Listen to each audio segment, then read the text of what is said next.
È stato il pastore di Ribera e Alessandria della Rocca Giuseppe Di Stefano a portare ieri sera a Favara, sotto la tenda della Chiesa Cristiana Evangelica Adi, la parola del Signore.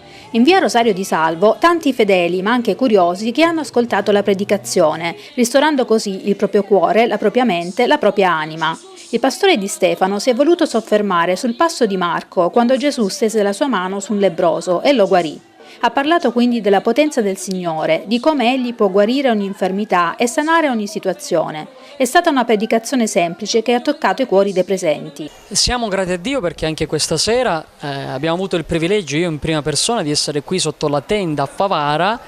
Abbiamo avuto modo di condividere ancora la Bibbia, la predicazione del messaggio del Vangelo, e devo dire che è stata veramente una bella serata.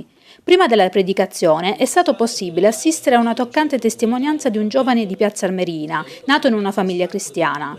Varie vicissitudini della vita, la perdita del padre prima per una malattia e della sorella dopo in un incidente, lo avevano fatto allontanare da Dio. Ma è stato proprio dopo quest'ultima perdita che ha capito che bisognava mettersi in pace con Dio, ricevendo quella pace e serenità interiore che solo Gesù può dare. Finalmente mi sentivo in pace con Dio, in pace con mia mamma, in pace con la mia famiglia, in pace con tutti. Non avevo più la preoccupazione di cosa mi riservava il domani, ero sereno, ero felice e tutto ha acquistato di nuovo colore nella mia vita, ma qualcosa di particolarmente bello. Ringrazio Dio perché nonostante questi episodi che hanno inevitabilmente reso più difficile la mia vita, però posso dire che Dio è il mio Padre Celeste. Dio è colui che mi sostiene, Dio è colui che mi dà la pace, la serenità, la gioia, e mi ha dato una meravigliosa speranza e certezza. Come dicevo prima, adesso che sono in pace con Dio so che un giorno lo raggiungerò nella gloria del cielo.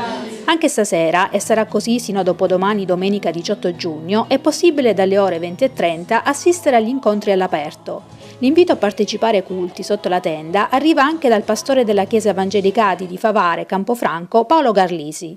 Siamo ormai giunti alle ultime sere della tenda qui in via Rosario di Salvo e vogliamo invitare ancora altri a venire a partecipare. Tanti ci hanno raggiunto, sono venuti, si sono seduti in mezzo a noi e insieme abbiamo ascoltato la predicazione della parola del Signore.